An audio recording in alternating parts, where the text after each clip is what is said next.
What's up, folks? How we doing? Thanks for checking out the video. In this one I'm going to go over a new addition to the fleet, the brand new 2019 Vibe Skipjack 90.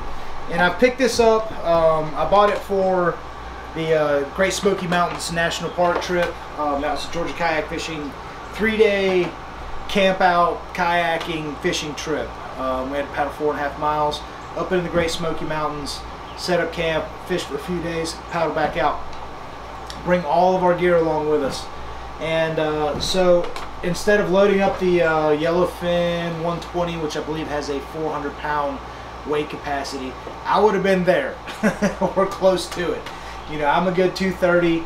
You're talking cooler, sleeping setup, food, fishing equipment, all that stuff. You know, I would have been right at that max capacity for 4.5 miles. Bad weather in the cards and just not knowing what to expect with the wind.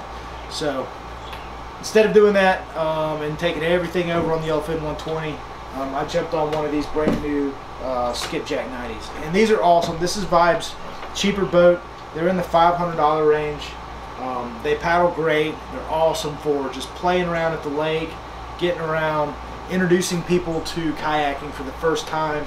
Kids, people a little smaller. It's just a great boat to have around. And when I'm paddling some other boats, you know, river floats, that sort of thing here on the Chattahoochee or Lake Lanier, if Tristan, my girlfriend, wants to go or somebody else wants to go, I've got plenty of buddy boats to put them in. And that's what it's all about. So one thing I really like this Skipjack 90 is it's super lightweight. The difference in this hull from last year's hull or the previous model hulls is the brand new V-Wave hatch. The new seat is different from the clamshell seat. It's more comfortable. Still have the chance of getting your butt wet, but that's the kind of kayak this is. Scupper holes in the front. Console hasn't changed much. Storage in the front and rear.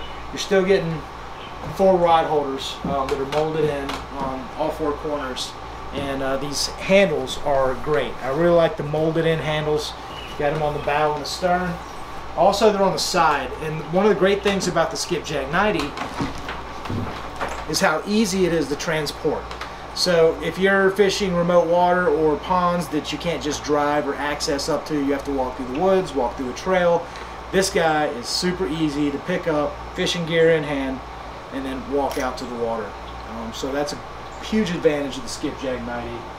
Definitely like that.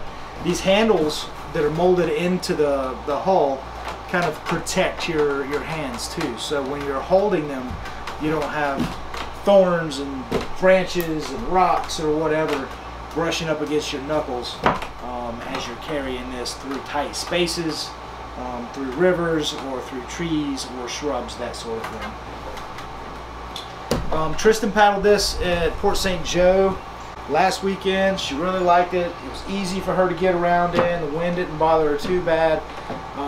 When the wind did pick up, I anchored up on the Vibe Yellowfin 120 and let her use her lead line and a carabiner to hook up to the back of my boat, so we would sit without getting pushed around by the wind and be able to talk and fish and, you know, enjoy our day.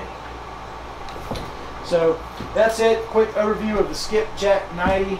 It's a great boat for the money, especially for first-time paddlers, small paddlers, someone who's, I want to get into it, but I want to dip my toe in the water instead of going out and spending $2 grand on, you know, 12-foot specialized fishing kayak, which you could do very easily. So there it is, Skipjack 90. Y'all let me know if you have any questions or comments, and please hit that subscribe button and that little bell that notifies you when I make some new videos. Got a lot of new ones coming out, and if you like this boat, it's going to be in some of them. So thanks for checking out the video. Y'all take care.